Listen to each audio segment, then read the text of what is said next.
So I'm so pleased to introduce Gordon Watkins, the president and co-founder of the Buffalo River Watershed Alliance, a nonprofit organization with over 3,000 supporters and over 20,000 online followers. After shutting down C&H Hogs, the Alliance continues to monitor and address other threats to the Buffalo National River.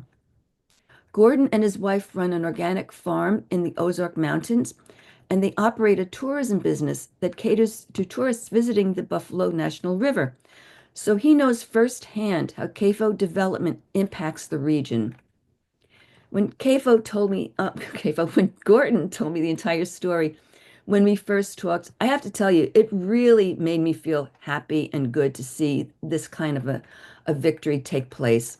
So, Gordon, I really want to thank you for being with us here tonight and sharing the story with everyone. Thank you, Diane. I appreciate your invitation and all the folks at JFAN for inviting me to tell you our story today. Um, it's a it's a 12-year story, so it's a little difficult to condense down into a 30-minute presentation. So please bear with me, and I'll do my best to hit the high points. But I'm also available for questions and answers afterwards. So with that, I'll go ahead and start the slides, and so you can see a little bit about why this is so important to us. Now, I don't know how many of you are familiar with the Buffalo National River, but this is one of the iconic images of it right here. So this is a story about how we were able to shutter an existing 6,500 head swine CAFO supported by multinational corporations and then secure permanent protections against such threats in the future. I have to say that when Diane first contacted me, I felt a little sheepish. We realized that our efforts and eventual success in defeating one single CAFO in a state with less than 800 swine operations pales in comparison to your battles here in Iowa, where you have over 4,000 of your own to contend with. However, we hope that by sharing our story, perhaps we can empower others to protect other special places and preserve precious natural resources. This is not just a story about our small volunteer organization, but a story of the power of collaboration and community engagement with a common goal of protecting a special place, our first national river. You'll hear me speak positively about the important roles two of our governors played in our success. This was not always the case. For the first 6 years, state agencies and the legislature staunchly opposed our efforts towards closure. And for the last 6 years, legislators likewise opposed a moratorium. It was only when the weight of public opinion reached a critical mass that the tables finally turned. Let's see, for some reason I'm not advancing here. Our story can't be told without recognizing a singular feature which enabled our success in closing the hog CAFO, the Buffalo National River, which I'll call the BNR for here on out, just for simplicity's sake. The BNR is well known and well loved across our region and the state, and a little history of its creation as the nation's first national river is important to understanding our success. The first battle to save the Buffalo began in the 1950s to oppose Corps of Engineers proposals to build dams on the Buffalo for hydroelectric and recreational purposes. And the story of the first battle for the Buffalo began in the 60s with the creation of the Ozark Society, which was very instrumental in the creation. They were joined by the Arkansas Audubon Society, the Arkansas Wildlife Federation, the Federation of Women's Garden Clubs, and others. And part of the work to achieve protection of the river was to bring Supreme Court Justice William O. Douglas, along with other legislators, to the Buffalo to actually see for themselves why it was important to protect. The artist Thomas Hart Benton also was instrumental in publicizing the natural beauty of the Buffalo. So finally, in 1972, President Nixon designated the Buffalo National River as our nation's first national river. The National River designation protects natural rivers from industrial uses, impoundments, and other obstructions that might change the natural character of the river. So long story short, after a 10-year battle, the creation by Congress of the first national river provided permanent protections, or so we thought. Fast forward to 2012, when the Arkansas Department of Environmental Quality, which issues permits in our state, quietly issued a permit for C&H Hog Farms, a 6,500 head swine farrowing operation located near Big Creek, the second largest tributary in the watershed, just 6 miles upstream from the Buffalo National River. Because of minimal public notice, the National Park Service and the public were unaware of the permit until early 2013, when construction was nearly complete. Public outrage was swift and loud. The state legislature recognized that weak public notice was a problem and soon adopted more robust requirements going forward and put in place a 5-year temporary moratorium against new swine permits in the watershed. As a result of public outrage and concern, the Buffalo River Watershed Alliance, which I'll refer to as BRWA, was formed in early 2013. We formed with 2 goals in mind. Number 1 was closure of the C&H CAFO, and number 2 was to secure a permanent moratorium against any new CAFOs in the watershed. So we had a pretty simple goals and missions. BRWA was the local boots on the ground organization composed mostly of residents of the watershed. To expand our reach beyond the watershed, we then organized the Buffalo River Coalition, a collaboration with 4 like-minded organizations, which are shown here: the Ozark Society, the Ozark River Stewards, National Parks Conservation Association, and the Arkansas Canoe Club. Together, we pooled resources to engage legal representation and lobbying services, and we hosted numerous fundraising, public education, and media events. The synergy created by this collaboration was key to our success. To this day, we all meet regularly to address issues which affect the Buffalo National River. This map shows the Buffalo National River watershed in green, with the river itself in blue and park boundaries in tan. Unlike our more expansive national parks such as Yosemite and Yellowstone, the Buffalo National River is a 153-mile-long narrow ribbon encompassing just 95,000 acres, which makes up only 11% of the watershed which feeds it. While some of the watershed outside park boundaries is comprised of public land such as national forest and state wildlife areas, most is private. It is susceptible to contamination from activities outside the park boundaries, such as swine CAFOs, a problem further exacerbated by a geologic peculiarity of the watershed: karst topography. Karst is a common feature in the Ozarks and the Buffalo National River watershed in particular. Karst is a geologic term referring to shallow soils underlain by porous limestone and characterized by sinkholes, caves, disappearing streams, and springs. Groundwater and surface water, when it emerges in springs, is highly susceptible to contaminants applied to the surface, such as raw animal waste. We don't have the luxury of having deep topsoils to filter contaminants applied to the surface. This porous limestone leaks. It's a very leaky geology that we deal with here, and it's very susceptible to damage. Here's some examples of karst. The upper left photo shows a sinkhole that opened up beneath a golf course, which was then excavated as a tourist attraction. For scale, notice the excavator at the upper right of the picture. This shows what lies beneath much of the Ozarks. Lower left is a spring emerging from a cave, and on the right, exploring an underground stream. These are all very characteristic of our area of the country. This map shows Big Creek flowing into the Buffalo National River, which is shown in green at the top. The orange areas are the spray fields alongside Big Creek, where raw hog waste was applied by spray trucks to hay crops, as shown on the right. The big issue was the permitted amount of waste applied, which, regulated by the flawed Arkansas Phosphorus Index, was far in excess of agronomic need, meaning much more was being applied than grasses could take up, which led to a continual increase in soil phosphorus, which was then released during runoff and soil erosion during heavy rain events. Let me go back and point out one other thing. You'll notice there in the middle of the picture, it says Mount Judy School. That's a K through 12 public school that was immediately adjacent to one of the spray fields. There were times when waste was being applied when the entire school stunk of raw hog waste, which, as you know, is not very pleasant, not very conducive to education.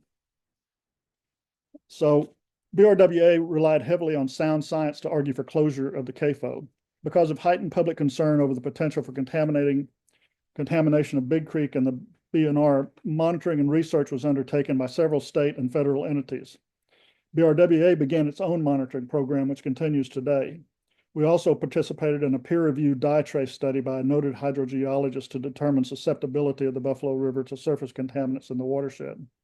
As you can see in these photos, on the left, dye was injected into a hand-dug well, and on the right is a sinkhole located in a disappearing stream, both near the spray fields, which this dye was then traced to its emergence in surrounding streams and springs, including miles away in the Buffalo River. This map shows the results of that dye trace study. The yellow star that you see at the bottom center of the picture shows the location of the hog CAFO itself, and where the star represents where the dye was injected. The purple dots show where the dye was detected, including in adjacent subwatersheds and even apparently upstream in adjacent watersheds, and many, many miles away in the Buffalo River watershed itself. If you notice in the upper right, it says Mitch Hill Spring. That's one of the largest springs in the Buffalo River, and a dye was detected there. This showed that subsurface flow had little correlation with surface topography, and illustrates the vulnerability of the Buffalo River to activities in its watershed. And this study was instrumental in our ability to contest the hog CAFO based on solid science. As I said, it was a peer-reviewed research study.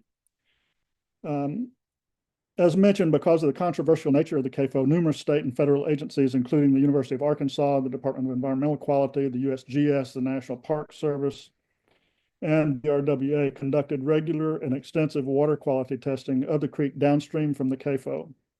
All of this data was submitted to the Department of Environmental Quality for use in its EPA-required biennial assessment of state water bodies. In 2018, this combined data led to Big Creek downstream of the CAFO and adjacent sections of the Buffalo River being added to the EPA's 303D list of impaired streams due to low dissolved oxygen and elevated E. coli, indications of excessive nutrients from animal waste. The red lines indicate the impaired segments of both of these streams. The line running from left to right across the top is the Buffalo River, and the line running up and down is Big Creek. Note the correlation between the impaired segments shown in red and the positive dye sites shown by the purple dots. Only one other segment in the entire 153 miles of the Buffalo River was impaired due to a damaged wastewater treatment plant, which has since been corrected. These impaired segments continue to be impaired. Phosphorus, a major component of swine waste, binds to soil particles and is then released over time when soil is eroded during rain events. Research shows that it may take as long as 20 years for phosphorus to be eliminated from saturated soils. Every agency that monitored the Buffalo River confirmed that the water became more polluted over the 5 years of CAFO operations. This CAFO was the largest producer of nutrients and bacteria in the watershed and generated large amounts of phosphorus. Following CAFO closure, all application fields still contained excessive phosphorus, ensuring nutrients will be discharged in runoff and erosion for years to come. Algae can be an indicator of excessive nutrients. While seasonal algae blooms are not uncommon in the Buffalo River, the extent of algae downstream from the CAFO was unprecedented prior to closure of the facility in 2019. As this shows, in the summer of 2017, there were 20 miles of algae. In the summer of 2018, there were 70 miles of algae. You can see some pictures of it in the upper left. The American Rivers Organization awarded the Buffalo the dubious distinction as one of the top 10 most endangered rivers in 2017 and again in 2018. We used this award in our media and outreach efforts to highlight the imminent threat to the Buffalo River posed by the CAFO and to argue for its closure. The Buffalo River is located in one of the poorest parts of Arkansas, and in 2024, 1.7 million visitors generated over $88 million in economic business and supported almost 900 jobs. Those were all visitors to the Buffalo River. In contrast, the C&H CAFO supported 6 jobs. The Buffalo River is an economic engine in an area with few job opportunities. Arkansas is known as the natural state, and many promotional websites and publications feature the Buffalo River to attract business, residents, retirees, and visitors. The images shown here are just a sampling of those used to promote the state. They all show images of the Buffalo River. The Buffalo River is designated as a primary contact stream, with paddling, swimming, and camping being popular activities. Degradation of water quality of the Buffalo River, especially if it impacts human health, would result in reduced visitation and would have a devastating impact on our local economy.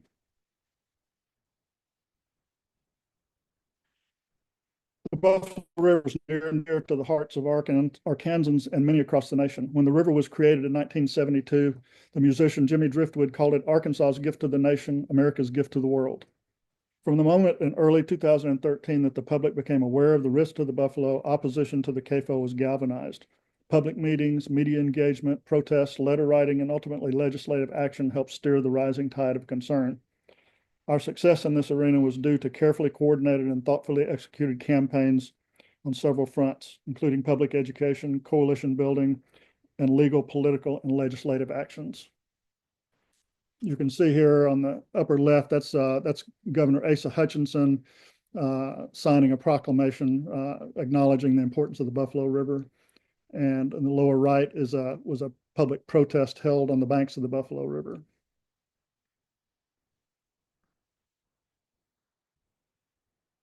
BRWA created a website and a monthly newsletter. We established a social media presence and held public meetings across the state to educate the public about the issue.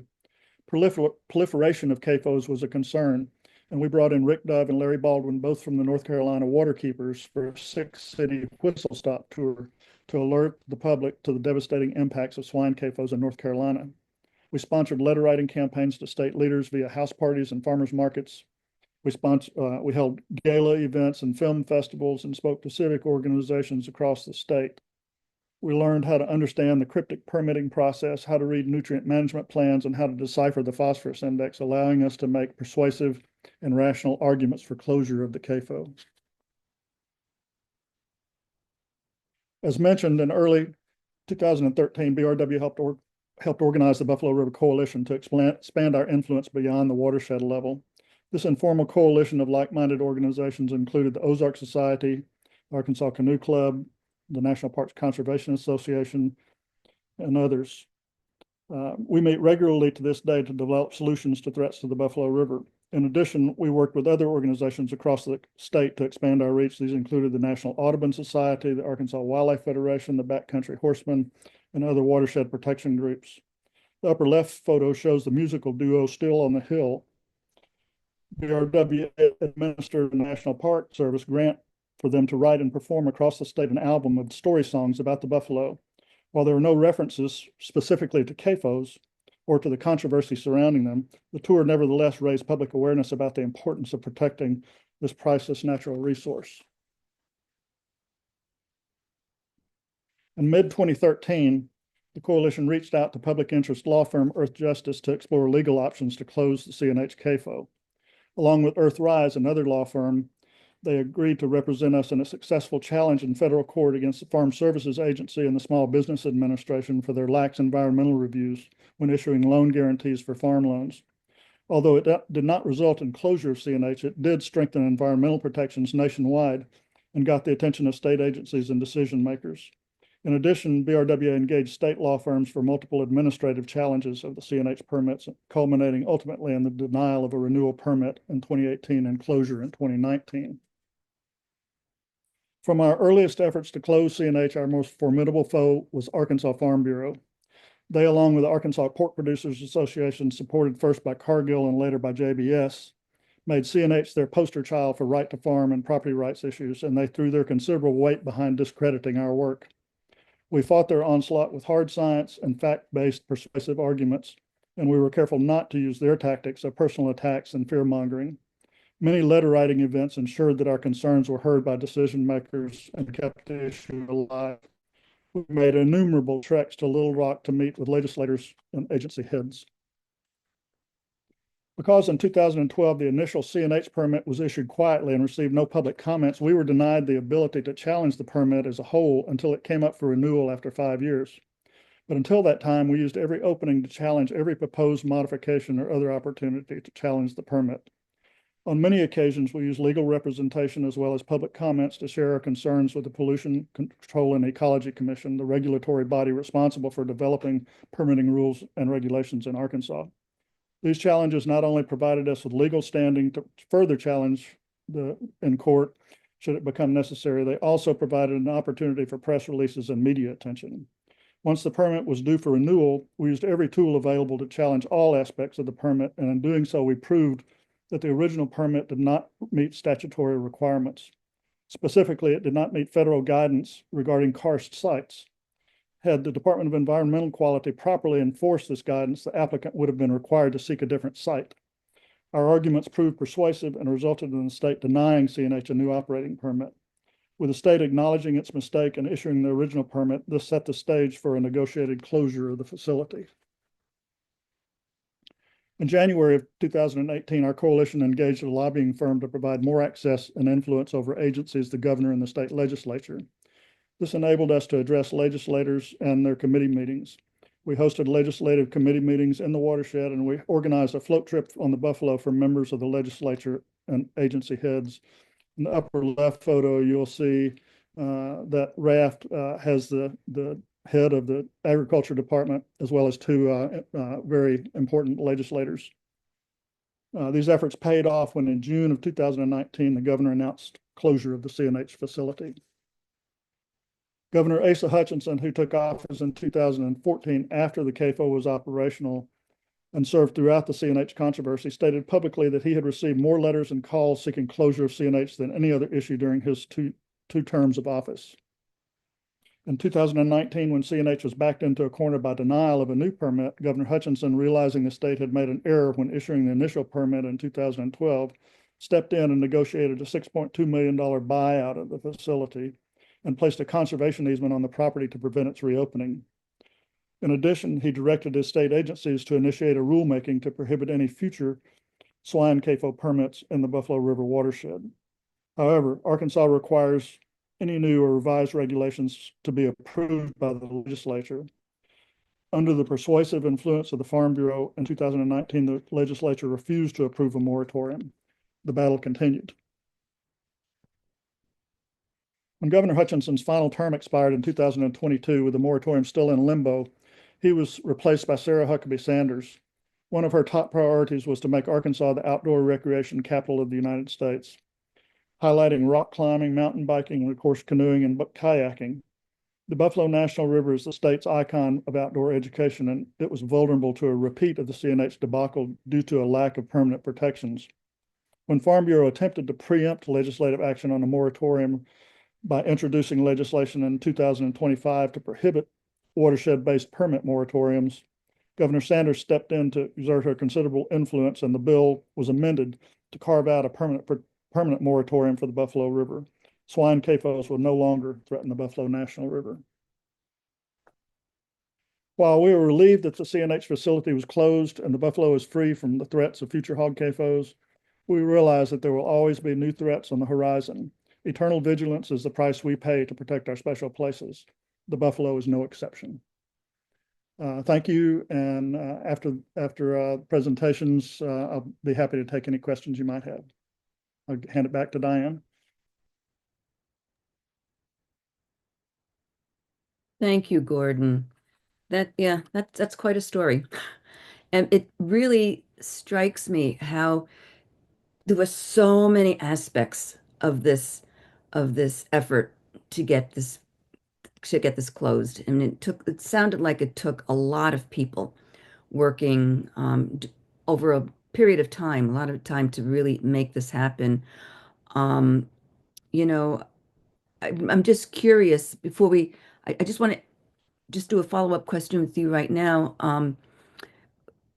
I've worked with communities where it can be very difficult to stop CAFOs, and it can be very challenging physically, emotionally, and all of that. How did you all stay firm, continuing, on with this fight? Because a lot of community groups, they give up, but a lot of them don't.